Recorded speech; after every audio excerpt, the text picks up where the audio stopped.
the tragic reality is that we will inevitably become like that which we are fighting against.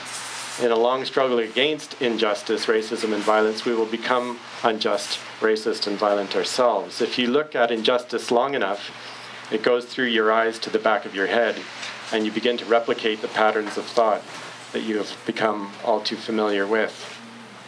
So what I've tried to do with these 4 suggestions, and there could be many, many more, but it was to try to get at this sense of we often experience activity and the demands of the active life as opposed to the contemplative or the meditative, and to suggest that there's lots of reasons why these are mutually beneficial and very important to one another, and that that's important for us to hold. Yes, we feel the tensions, but to live that tension and work that tension through.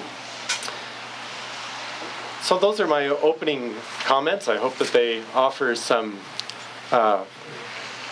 starting points, and I'm sure many of you have lots of directions that we could go with this. So I don't know how you usually begin the conversation part, but I'd be glad to. Just one word in advance of that, if I may. I think we're going to do what we did last time. The first person to raise a theme and speak to it, Daniel may respond to that or may not. We would like those of you who wish to speak to that theme, that is to that particular theme, to raise your hand as well and be recognized. And Martin will go around and give you a chance to speak and engage around this. And then after several people have spoken to that particular theme, Martin will suggest another avenue of exploration. Who would like to explore another avenue of exploration?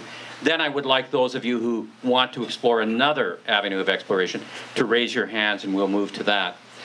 It's our way of trying to deal with this modern phenomena of intellectual Tourette's.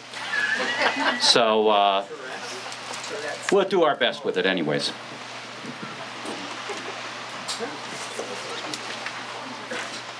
Yes, so who would like to start off with a comment here?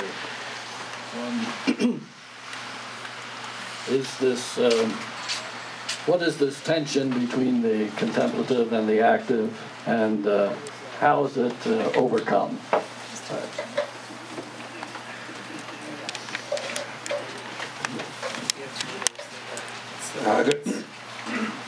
Good afternoon, my name is Peter, and I'm from Camrose, where David occasionally descends to hang his hat. Okay, I'm on? Yep, you're on.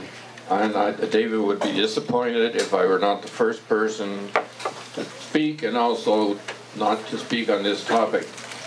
We have a historical example of how this tension was resolved. Most everyone is familiar with the revolution within the Christian church in the 16th century with the Reformation. But there is a lesser known, but I think equally profound revolution that took place at the same time. And that was the founding of the Jesuit order. And Mary Giletti, by the way, she was not a Jesuit, but she comes out of that same tradition as a Loreto nun. What Ignatius Loyola did at that time was dramatic and revolutionary, although in retrospect it doesn't seem so. He created an order, a religious order, which no longer had the obligation to come together and chant the divine office together. He took for his motto, what he wanted to form were men who were contemplatives in action. So the way he framed the problem for himself and solved it based on his own divine illumination was, you see God in all things. So when you are teaching catechism, when you're dressing the wounds of the poor, when you are teaching in a theological faculty, whatever, that is the work of God, and that is a contemplation. So I don't want to carry on at any greater length than that, but I think it's important to note that something happened at a certain time in history. And of course, that order still is extant today, and many others have been founded in imitation of that. But if you wish, I will give you a history of the Jesuit order, but if you don't, I cede the microphone to somebody else. Thank you for this comment. I mean, in some ways, one of the observations that occurs to me is that there have been various institutional ways to address this tension that we feel in a personal way, right?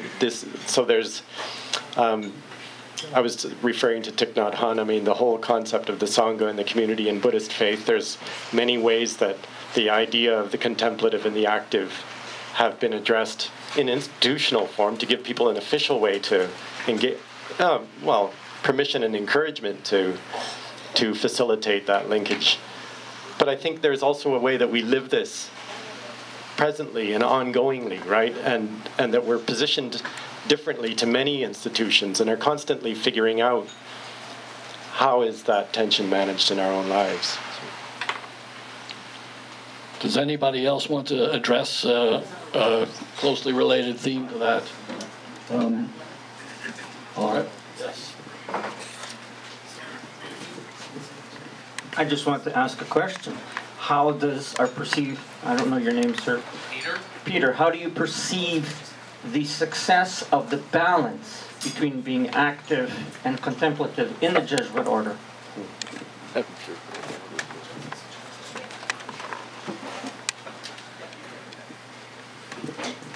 I would say at the time it was extremely successful. Just to judge by the efficacy of the apostolic work that happened at that time in the church, including, I should say, some people may not consider this to be success, I guess, but I'll frame it in those words anyway.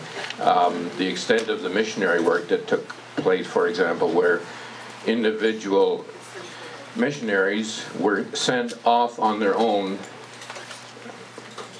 Francis Xavier to China, for example, an unheard of thing before then, when it was expected that religious would stay together in groups in monasteries.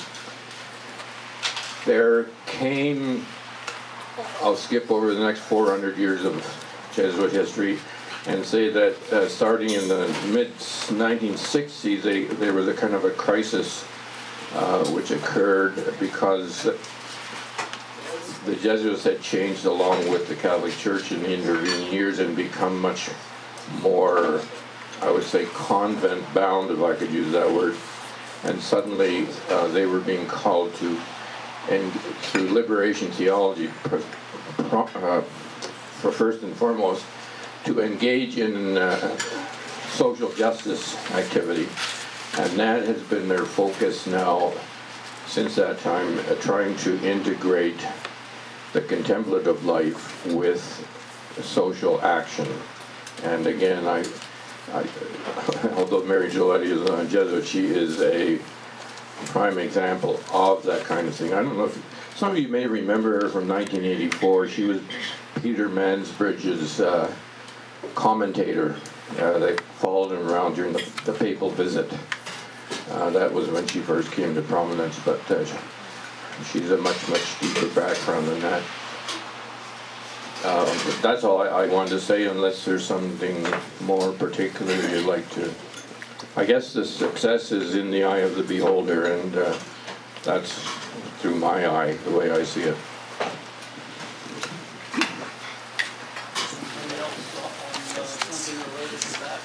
Anybody else? Sorry.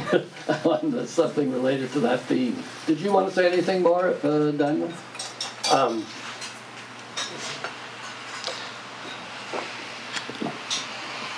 I'm interested that,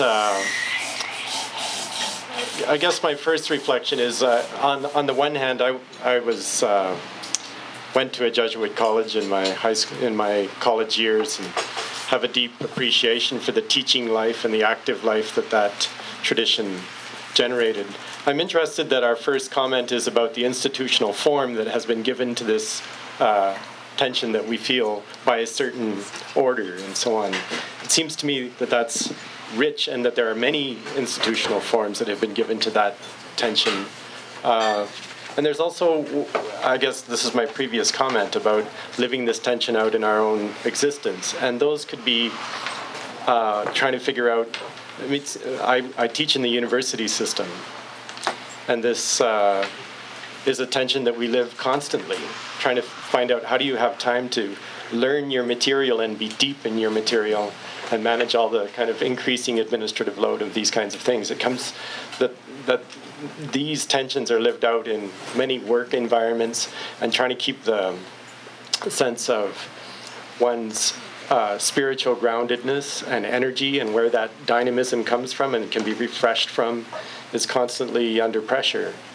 One of the questions that occurs to me is it under more pressure than it's been before with the many kinds of distraction? It seems to me that we live in a culture that has more possibilities for distraction than we've ever had. And so how to maintain those core and innerly refreshing elements of our experience and remain connected and alive and dynamically engaged with the many distractions that we feel. So maybe that's just a stimulate for a second set of topics that we could engage with. I'm not a Jesuit, so my comments are maybe a little peripheral to what went before, but in looking at the issue of the relationship between the active life and the contemplative life, the first thing I thought of was one of the late theses on Feuerbach that Karl Marx wrote earlier on, in which he said the philosophers have interpreted the world. The point, however, is to change it. And I always understood this from Marx not as any lack of respect for the contemplative world, because he himself spent a huge amount of time in the British Museum poring over factory inspectors' reports and God knows what else in order to write his books. But at the same time, he was also very committed to forming working class associations and revolutionary political movements to, as you know, to struggle against what he regarded as the social misery of the working class in his time. And what I'd like to suggest to you is that, although I can't speak for religious movements, for those of us who've organised in left-wing movements for a long time, in Marxist movements, we do in fact address this problem quite centrally. And we define it as the issue of the relationship between theory on the one hand and practice on the other. Practice being our responsibility to engage in social and political action, whereas theory is our responsibility to try to come to an analysis of the problems with which we deal, whether they're local or global or whatever. And I think any movement, whether it's religious, political, or even scientific, needs to address the relationship between theory and practice, because it's only through practice that we realize the problems, the errors that need to be corrected in our theories. Like classical Marxists, for example, believed that working class revolutions would occur in the most industrialized countries because the levels of exploitation were greatest. But that didn't happen. And the theory of Marxism developed to try to explain why it didn't. And of course, Lenin suggested that imperialism made a big difference because the capitalists had exported social misery from the home countries out to the colonies, where the native populations were being super exploited. And so the burden of exploitation was somewhat lessened for the industrial working classes. And I just give that as an example of how practice and theory are dialectically, as we would say, dialectically interrelated. So I guess what I'm saying is that in a general sense, I would think that's a rather scientific way of looking at the world, because the